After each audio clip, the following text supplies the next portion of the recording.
Scene start होता है मिस्टी mountain से, जहाँ एक एक करके सारे बीस्ट इवॉल्व होने लगे थे, आने वाले थर्ड स्पिरिचुअल टाइड को अब्सॉर्ब करने लगे थे।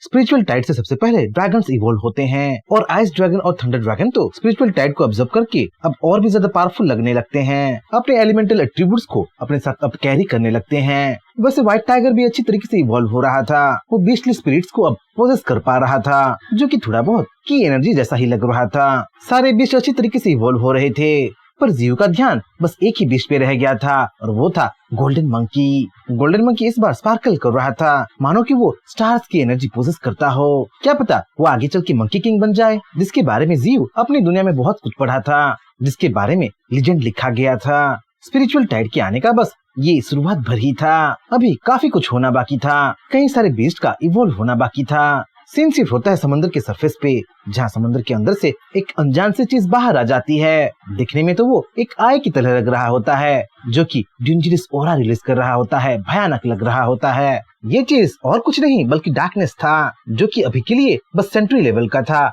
इनिशियल स्टेज का था, जिसके अंदर ना के बराबर स्पिरिचुअल एनर्जी था, 0 इवोल्यूशन पॉइंट्स था। फिर भी कुछ सिनिस्टर करने का वो प्लान कर दिया था। काफी टाइम के बाद मैं फ्री हुआ हूँ। हजारों सालों तक उस समंदर के अंदर कैद रह के, कड़कड़ाती ठंड में रह के मैं बोर हो गया था। अब दुनिया देखने का टाइम आ गया है, दुनिया को बदलने का टाइम आ गया है, पर अभी के लिए मैं बहुत कमजोर हूँ। मुझे कुछ इवोल्यूशन पॉइंट्स चाहिए और ये मुझे कहाँ मिलेगा मुझे अच्छी तरीके से पता है। बोल के डार्कनेस सीधा अपने टारगेट की ओर बढ़ने लगता है।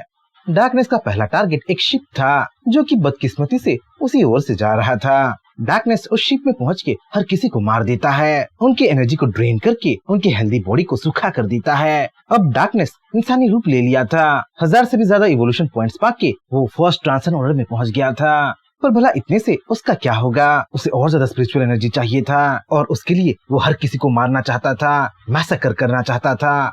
तभी डार्कनेस को कुछ महसूस होता है, जो कि समंदर की गहराई से आ रहा होता है और उसकी तरफ तुरंत डार्कनेस चल पड़ता है। हमें यहाँ पे पता चलता है कि समंदर की गहराई में म्यूटेंट गॉडजिला कहीं जा रहा था। वैसे ये वही गॉडजिला था जिसे इंसानों ने बनाया था, सिंथेटिक मटेरियल से उसे क्रिएट किया गया था और एक वाइवन के एग से उसे पावर मिला था। अब वही डार्कनेस का शिकार होने वाला था, क्योंकि उसके पास अब डार्कनेस जो पहुंच गया था। डार्कनेस तुरंत म्यूटेंट गॉडजिला को पोजेस कर लेता है और देखते ही देखते थर्ड ट्रांसन ऑर्डर में पहुंच जाता है। अगर डार्कनेस का ऐसा ही ग्रोथ होता रहा तो वो जियो के लिए बहुत बड़ा खतरा बनेगा। पता नहीं जियो क्या करेगा, ऐसे डार्कनेस से भला कैसे लड़ेगा। म्यूटेंट गॉडजिला को पोजेस करके भी डार्कनेस खुश नहीं था, उसे और ज्यादा चाहिए था, इसलिए वो अपने नेक्स्ट टारगेट की ओर चल पड़ता है, जो उसका पुराना पहचान वाला होता है। सीन शूट होता है ऑस्ट्रेलिया में, जहाँ कैंगरू बीस्ट ऑस्ट्रेलिया की रखवाली कर रहा था और वो भी स्पिरिचुअल टाइड की ही इंतजार कर रहा था, जो जल्दी ही वहाँ पहुँचने वाला था। वहीं ऑस्ट्रेलिया की गहराई में ऑस्ट्रेलिया का बीस्ट किंग था, जिसे कुछ अजीब सा लग रहा था, कुछ अनहोनी के आने का संदेशा आ रहा था। पिछली बार स्पिरिचुअल टाइड जमीन से निकली थी, पर इस बार स्पिरिचुअल टाइड आसमान से आ रहा है, नहीं कॉस्मोस से आ रहा है। पता नहीं स्पेस को कौन भला कंट्रोल कर रहा है। बोल की बीस्ट किंग सोच ही रहा था कि तभी उसे गूस बम्स आने लगते हैं। ऑस्ट्रेलिया में कुछ अनचाहा खतरा पैर जो रख चुका होता है। वही कैंगरू बीस्ट को भी समंदर से कुछ हलचल दिखने लगा था और देखते ही देखते उसके सामने गॉडजिला आके खड़ा हो गया था। रुक जाओ, तुम यहाँ नहीं आ सकते, तुम्हारी ऐसी हरकत से हम फ्रीडम फेडरेशन के साथ वॉर क्रिएट कर देंगे।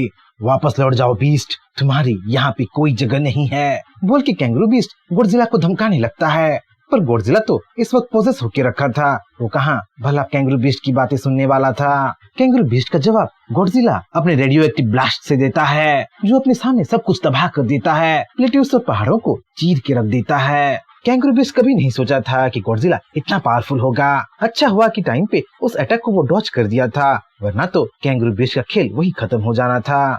क्योंकि भयंकर तबाही मची थी तो चारों तरफ धुआं धुआं हो गया था, और जब धूल और धुआं क्लियर हुआ तब कैंगरू बीस्ट के पीछे उसका मास्टर आ खड़ा हो गया था। ऑस्ट्रेलिया का बीस्ट किंग आके खड़ा हो गया था। तुम तो गॉडजिला नहीं हो, कौन हो तुम? बोल के बीस्ट किंग गरजने लगता है और कैंगरू बीस्ट को रिट्रीट करने के लिए बोल देता है। बीस्ट किंग कैंगरू बीस्ट को समझा दिया था कि वो रिट्रीट कर जाए और इस अननोन बीस्ट को संभालने का जिम्मा वो उस पे छोड़ दिए। पर क्या डार्कनेस बीस्ट किंग के सवालों का जवाब देने वाला था? बिल्कुल नहीं।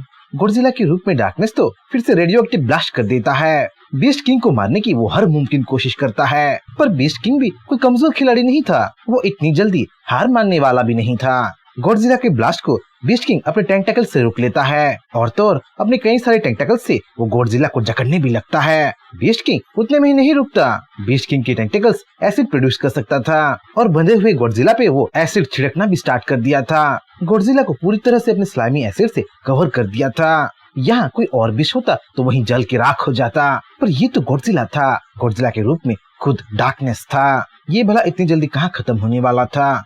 एसिड से घिरा हुआ गॉडजिला शाइन करने लगता है, उसके चारों ओर से रेडियो एक्टिव ब्लास्ट निकलने लगता है और इसी के साथ गॉडजिला अपने स्लाइमी प्रिजन से फ्री हो जाता है। इस वक्त तक गॉडजिला की हरकतों से बीस्ट किंग बहुत गुस्सा होने लगा था और इसी गुस्से से वो गॉडजिला की पूंछ को पकड़ लेता है और उसे उठा उठा के जमीन में पटकने लगता है। बस इतना ही नहीं, बीस्ट किंग अपने सारे टेंटेकल्स से गॉडजिला के हर एक लिम्स को पकड़ लेता है, उसके पूंछ को भी पकड़ लेता है और पांचों ओर से उसे खींचने लगता है, उसके टुकड़े टुकड़े करने लगता है। इस बीच गॉडजिला चीख रहा था, चिल्ला रहा था, पर बीस्ट किंग कहाँ रुकने वाला था। वो तो अपने नेक्स्ट मूव को चलने की तैयारी भी कर दिया था। प्यारे व्यूअर्स, एक्सप्लेन करने के लिए बस 1.5 ही चैप्टर बाकी हैं, जो नेक्स्ट एपिसोड में खत्म हो जाएगा। हाँ, जब तक कि सैटरडे संडे को एज ऑफ ट्री के न्यू चैप्टर्स पब्लिश ना हो जाएं, तब तक मैं सोच रहा हूँ कि मेरे अटके हुए मानवा को एक्सप्लेन कर दूं, जैसे कि mister invincible in the modern world या फिर डिमोनिक नेक्रोमेंसर